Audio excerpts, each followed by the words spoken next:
Yang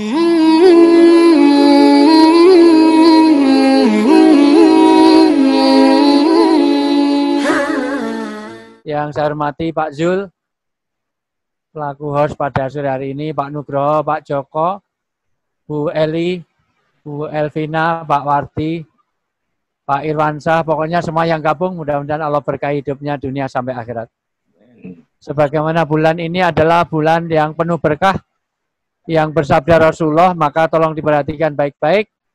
Syahrul Mubarak itu adalah yang memberi nama bulan Ramadan menjadi Syahrul Mubarak adalah Rasulullah. Dan Allah sendiri ini disebut dengan Syahrul Karim, yaitu apa? Bulan yang penuh kemuliaan. Karena satu, disinilah diturunkannya Al-Quran bulan ini, dan disinilah ada Lailatul Qadar di bulan ini. Maka ulama mengatakan, ibarat Nabi Yakub itu punya 12 saudara, maka Nabi Yakub punya 12 anak, maka Ramadan ini adalah Nabi Yusuf. Karena di antara 12 saudaranya Yusuf, itu yang paling istimewa adalah Nabi Yusuf. Maka mau dicelakakan, mau dibunuh, sudah dimasukkan ke sumur karena kehebatan Yusuf. Tetapi dari Nabi Yusuf juga, seluruh saudaranya Bunyamin dan kawan-kawan itu diampuni. Karena ternyata di akhir hayatnya, mohon maaf di akhir kenabian itu dimintakan ampun, maka menjadi saudara yang mulia semuanya. Karena diampuni oleh Allah atas kejahatan yang masa lalu. Maka Ramadan adalah bulan maghfirah, bulan yang istimewa, bulan yang paling dicintai. Sebagaimana Yakub kepada Nabi Yusuf, Nabi Yusuf. Untuk itulah maka perlu dicatat baik-baik di sini, jangan sampai kita tidak dapat keberkahan karena Rasulullah ketika naik mimbar baru satu step mengatakan amin, step kedua amin, step ketiga amin sampai di atas mimbar. Maka seluruh sahabat bertanya, ya Rasulullah, amin, amin, amin, ada apa? Nggak ada hujan, nggak ada angin, kok tiba-tiba amin. Ada apa? Aku mendengar apa yang kamu tidak dengar. Apa itu ya Rasulullah? Malaikat sedang berdoa karena malaikat itu adalah ya'malu namatu marun. Malaikat ini makhluk suci, tidak pernah punya dosa, nggak punya nafsu, maka tidak ada malaikat jadi koruptor, malaikat jadi pencuri, tidak ada. Maka doa-doanya pasti dikabulkan dan didengar. Karena malaikat adalah ya'malu namatu marun, malaikat selalu menjalankan apapun yang diperintahkan.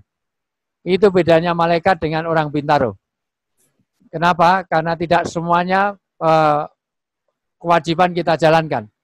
Itu bedanya yang ngomong ini dengan malaikat tentu. Karena manusia tidak sebagaimana sesuci malaikat. Maka saya aminkan. Amin yang pertama adalah, ya Allah, hancurlah. Syakia itu artinya hancur, binasa, sia-sia. Bahasa orang sekarang adalah ambyar. Ambyarlah orang yang berpuasa, tetapi selama bulan Ramadan, dia tidak dapat ampunan, tidak dapat maghfirah, tidak dapat keberkahan dari Ramadan. Artinya Ramadan tidak mengubah mereka menjadi pribadi yang idaman. Sebagaimana tema yang dibahas hari ini yang dimintakan ke saya. Kita gagal kalau Ramadan tidak menjadi kepompongisasi. Ramadan ini adalah tempat di mana merubah metamorfosis. Metamorfose yang dulu kita ini jadi ulat yang menjijikkan, yang membuat orang gatal, yang membuat orang itu rakus, karena ulat makani daun-daun muda. Buka cabang di mana-mana. Asal ada anak lahir mirip dia. Maksud anak 6 itu anak pertama semua. Maka akan berubah menjadi kepompong selama Ramadan. Maka setelah Ramadan harus berubah menjadi kupu-kupu. Maka gagal kalau kita tidak bisa memproses dengan baik kepompongisasi ini. Yaitu kita tidak menjadi sesuatu yang menyenangkan, yang tidak memberi manfaat bagi orang lain. Untuk itulah yang perlu dicatat bagaimana Ramadan kita harus menjadi Ramadan yang memaknai hidup kita menjadi lebih baik. Itulah orang yang berhasil Ramadan. Ini mohon maaf karena Jogja hujannya deras sekali dan kilat, guntur luar biasa. Mulai pas hujan gitu. Yang kedua, mudah-mudahan suara saya tetap oke. Gitu. Yang kedua, gagallah orang yang berpuasa yang dia tidak menjadi anak yang mempesona. Kata Nabi, sakia, kata malaikat, sakia, tetapi juga ada dalam matan yang lain, ba'idman, jauhkan aku darinya. Orang kalau jauh dari malaikat berarti dia dekat dengan setan. Dia dekat dengan keburukan, dekat kejahatan, dengan kemaksiatan. Dekat dengan laknat Allah. Karena yang dibenci setan, yang dibenci malaikat pasti disenangi setan. Yang disenangi setan dibenci malaikat, yang dibenci setan pasti disenangi malaikat.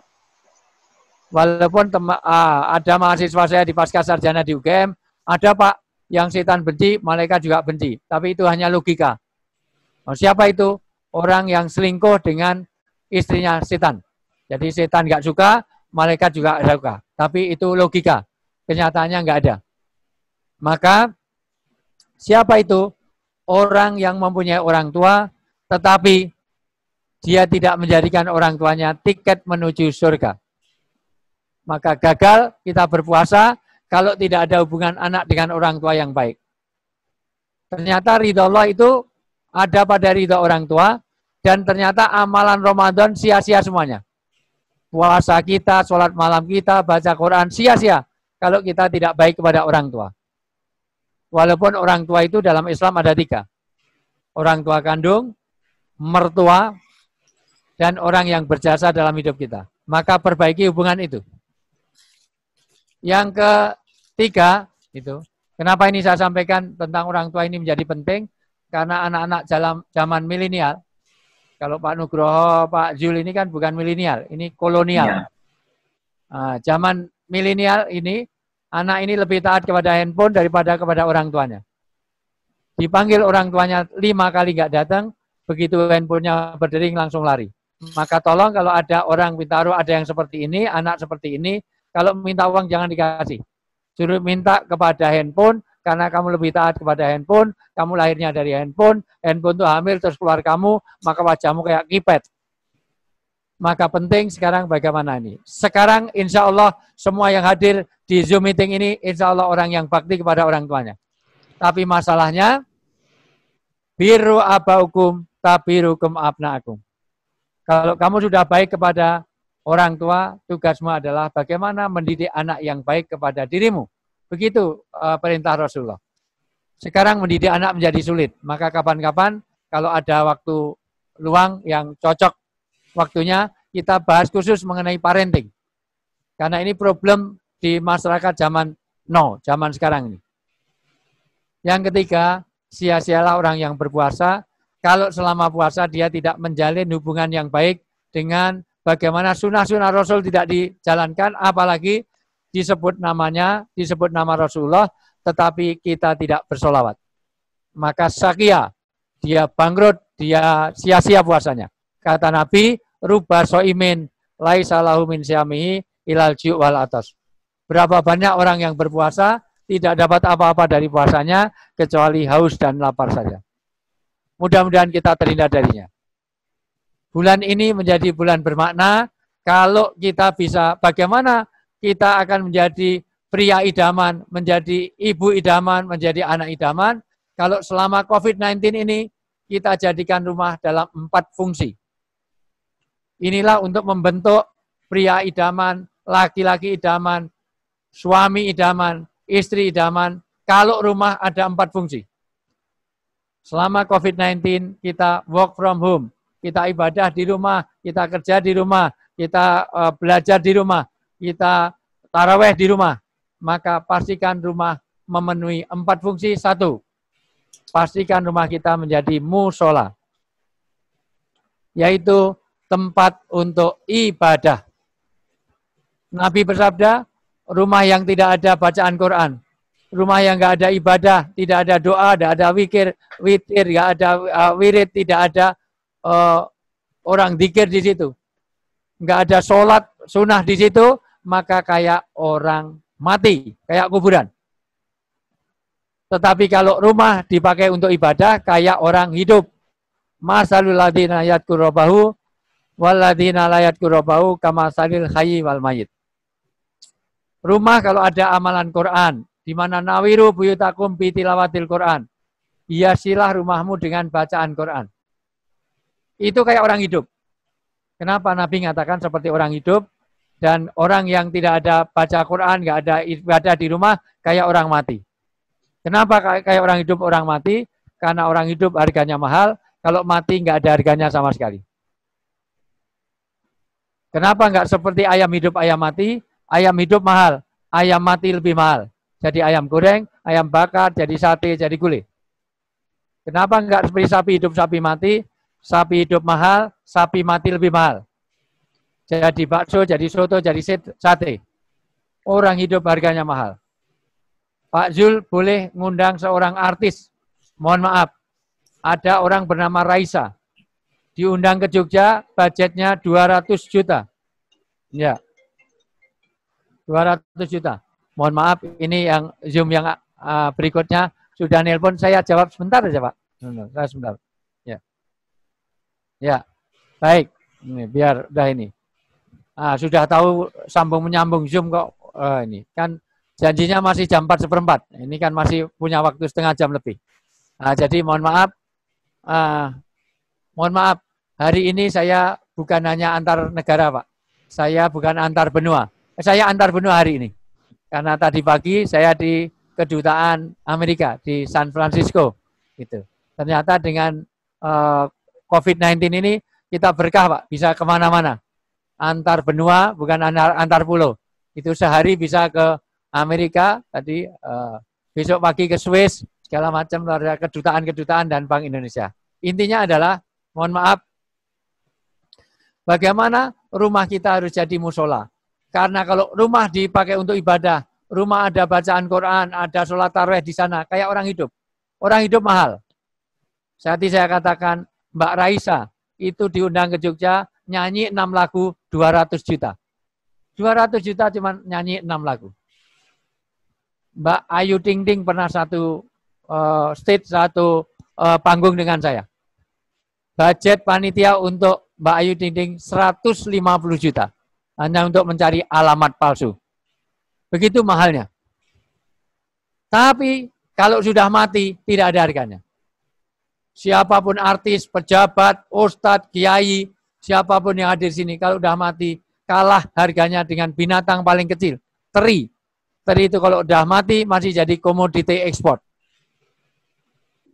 Teri itu makanan favorit di Jogja. Teri itu kalau udah mati, jenazahnya, jenazah teri, almarhum teri, itu masih jadi makanan favorit. Namanya cat rice, sego kucing. Nasi kucing di Jogja itu terkenal sekali, itu pakai jenazahnya teri. Maka pastikan rumah harus jadi musola, tempat untuk ibadah.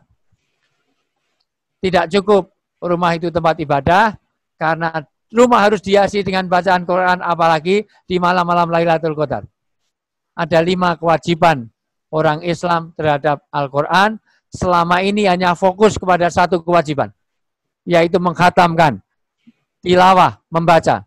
Mohon maaf, orang Islam, semua orang Islam wajib terhadap 5 hal terhadap Al-Quran. 1, tilawah, membaca.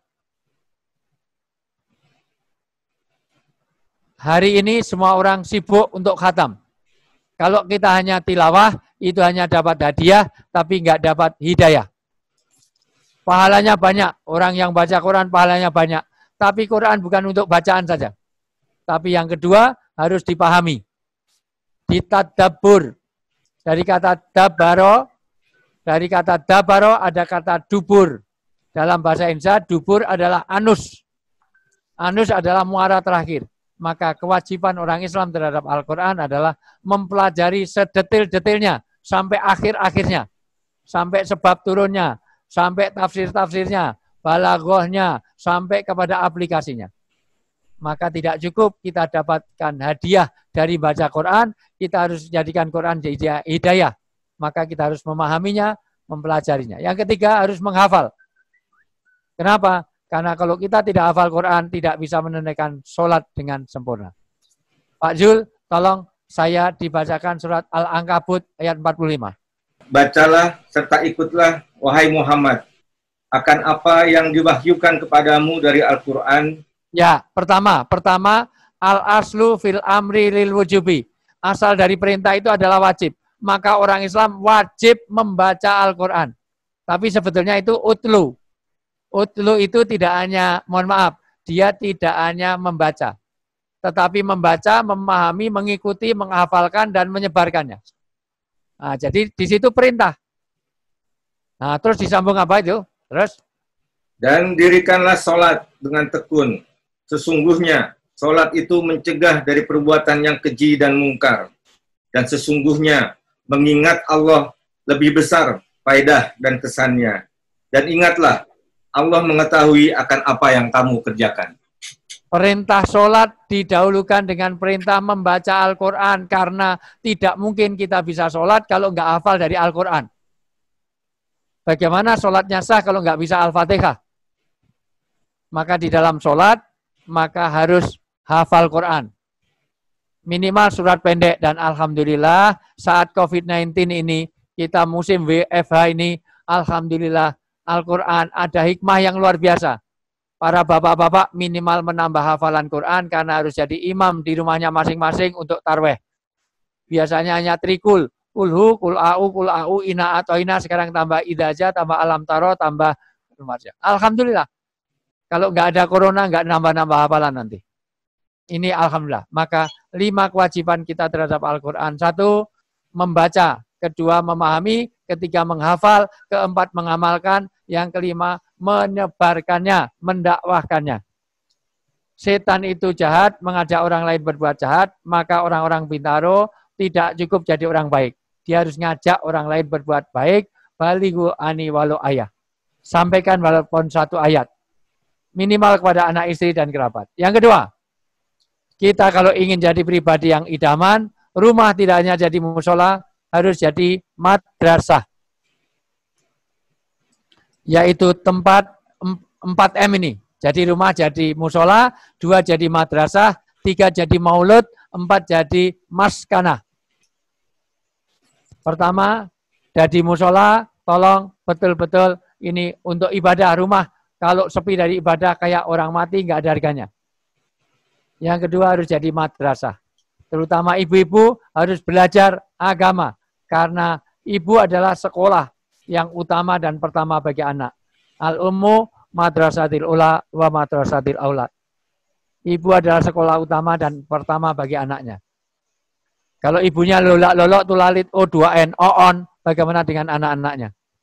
Maka bapak, ibu punya. Kalau ibu adalah sekolah, maka bapaknya adalah kepala sekolahnya. Apa yang diajarkan? Ada 4. Rumah harus menanamkan aqidatus shahihah, yaitu menanamkan keyakinan, akidah, keimanan yang lurus. Yang kedua, rumah harus menanamkan akhlakul karimah. Bagaimana semuanya menjadi innama bu'istuli utami makarimal akhlak, menyempurnakan akhlak, ini adalah misi utama Rasulullah. Almar'u bi'adabihi la binasabi. Manusia sangat tergantung kepada akhlaknya, bukan pada nasabnya, keturunannya. Hari ini moral itu menjadi persoalan bangsa kita. Maka yang ketiga harus ada taklim ilmu nafi, yaitu dikasih pendidikan yang bermanfaat untuk dunia. Yang keempat harus ada amalus soleh. Maka orang Islam mempunyai rumah harus memenuhi 3 rongga. 1, rongga perut, yaitu nafkah lahir harus tercukupi di rumahnya. Yang kedua, rongga kepala, yaitu pendidikan. Anak jangan biarkan bodoh. Karena la dina liman aklalahu, tidak bisa sempurna orang beragama kalau pikirannya nggak pinter, nggak cerdas. Yang ketiga, rongga dada, yaitu mengenai ruhani, keyakinan, keimanan. Yang ketiga, rumah harus jadi maulid. Apa yang bermaulid? Tempat tumbuh kembangnya anak. Selain karakter building, pendidikan karakter di rumah, maka rumah harus jadi maulid. Dibaca surat An-Nisa ayat 9. Ustaz Zakir, silakan Ustaz Zakir. Baik, Pak Zul. Ya. Anisa ayat 9. Anisa ayat 9. An-Nisa ayat 9 ya. Baik. Ya. A'udzubillahi minasyaitonirrajim. Bismillahirrahmanirrahim.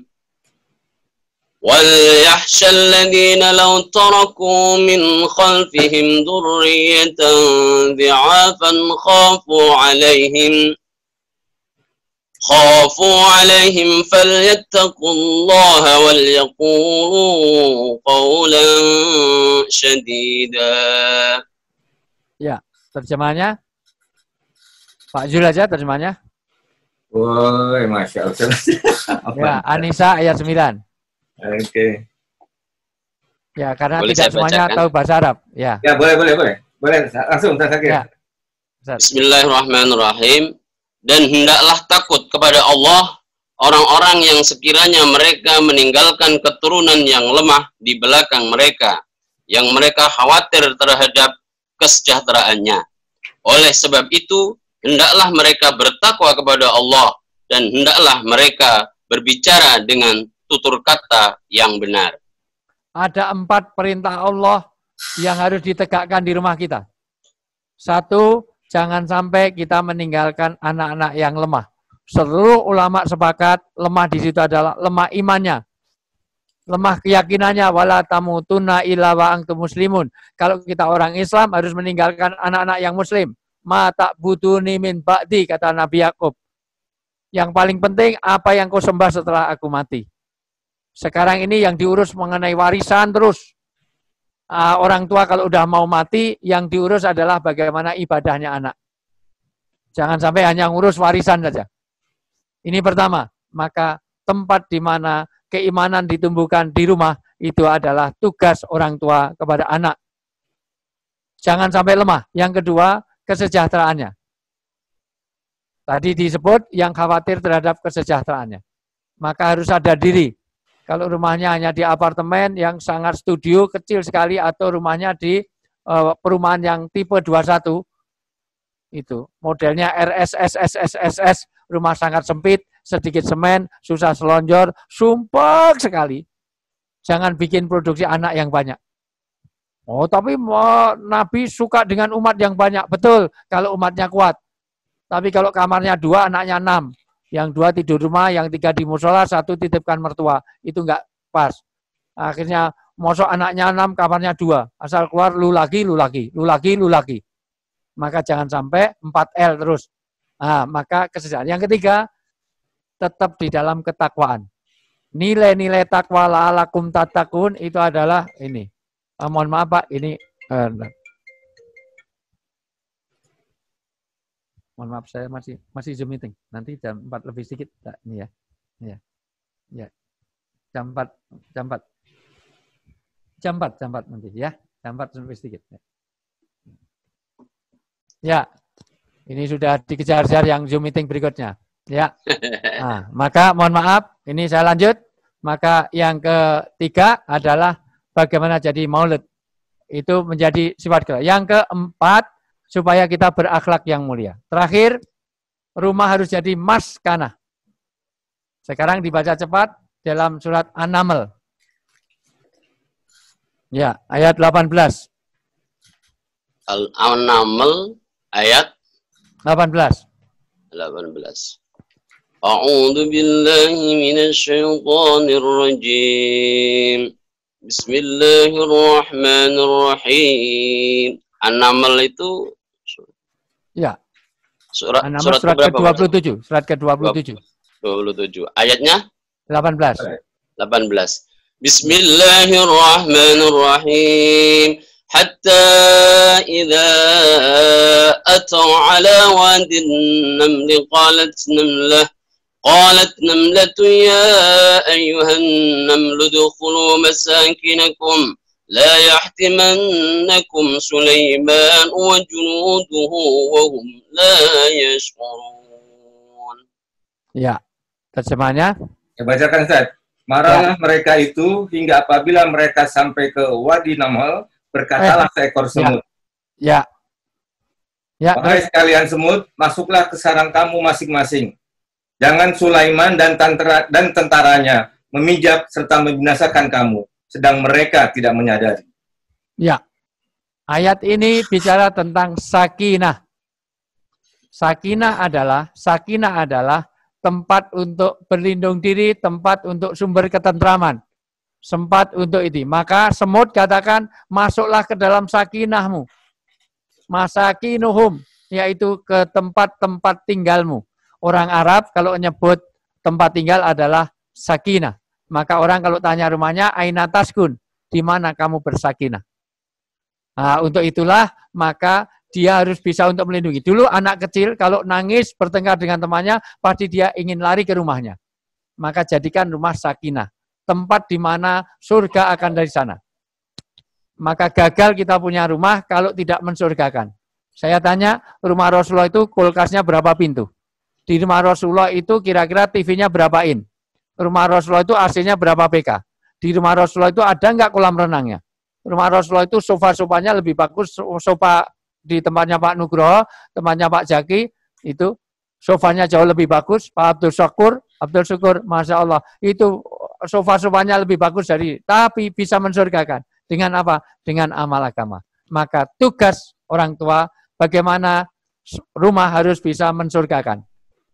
Dibaca surat Ar-Ra'd, Ar-Ra'du. Sengaja ini karena Syahrul Quran, Ar-Ra'd surat ke-13, Ar-Ra'du ayat 23. Tugas orang tua, tugas kita semuanya, bagaimana kita bisa mensurgakan semuanya. Sehingga kita bisa reuni di surga. Ayat berapa Pak Ustaz? Ayat 23. A'udzu billahi minasy syaithanir rajim. Bismillahirrahmanirrahim. جنات عدن يدخلونها ومن صلح من آبائهم وأزواجهم وذرياتهم والملائكة يدخلون عليهم من كل باب. Yaitu surga yang kekal, yang mereka akan memasukinya bersama-sama orang-orang yang mengerjakan amal soleh dari ibu bapa mereka dan istri-istri mereka, serta anak-anak mereka. Sedang malaikat-malaikat pula akan masuk pada mereka dari setiap-tiap pintu. Ya, tugas kita adalah bagaimana seluruh anak, istri, dan cucu-cucunya reuni di surga. Dengan apa? Dengan amal agama. Maka rumah harus jadi maskanah, sumber kebahagiaan, sumber semuanya. Masalah semua selesai di rumah. Bagaimana orang yang betah di rumah itu namanya sakinah. Sakinah adalah yang menenteramkan, yang menenangkan. Maka kalau ada teman-teman Bintaro sering telat ke kantor, berarti dia sakinah di rumahnya.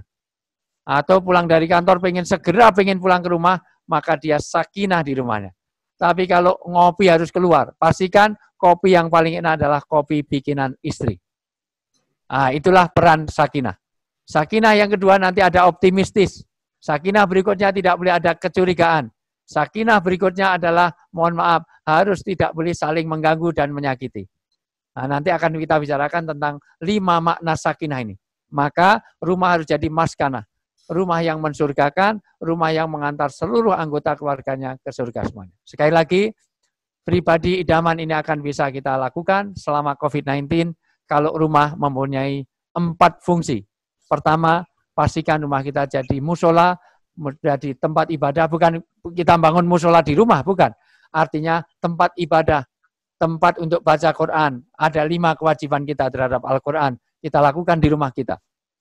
Kalau bisa, semuanya bisa menghatamkan, menghafalnya, mengamalkannya. Yang ketiga, yang kedua harus jadi madrasah. Dan yang ketiga harus jadi maulud, tempat tumbuh kembangnya anak kita secara pribadi dan mentalnya. Dan yang keempat, terakhir, bagaimana rumah jadi maskanah. Untuk itulah nanti pribadi idaman itu dicirikan dengan 5 hal. Mohon maaf, saya terangkan di lain kali. Kalau semua saya terangkan nanti ilmu saya habis, saya enggak diundang lagi. Pertama, harus salimul akidah. Akidah yang lurus. Kedua, sohihul ibadah. Harus beribadah dengan tekun, dengan jangan sampai ada yang ketinggalan. Kemudian matinul khuluq, harus bisa akhlak yang mulia. Qawiyul jism, yaitu kesehatan. Dan yang mustafaqul fikr, harus ada rumah, harus ada pendidikan, harus ada bagaimana isi kepala. Harus mujahadah nafas, yaitu rumah di mana tidak liar. Artinya nafsunya dikendalikan. Harisun alal waktihi, ada disiplin waktu di rumah kita.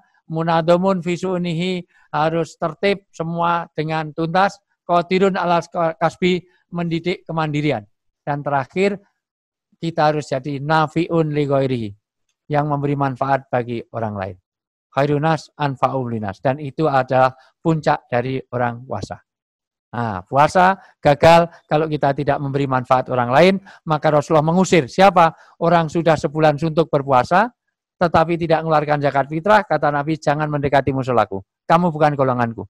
Kamu golongannya Abu Jahal, Abu Lahab, Abu Gosok, Abu jelek-jelek sana. Minggat.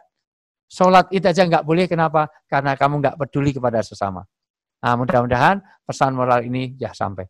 Mohon maaf sekali Pak Zul, ini saya diteleponin terus, itu semuanya. Mohon maaf karena kemarin maunya saya jam 3 itu, tapi ternyata juga oh ya kita masih itu. Kurang lebih ya, nanti dilanjut sama Ustadz saya, sama guru saya Ustadz Syakir.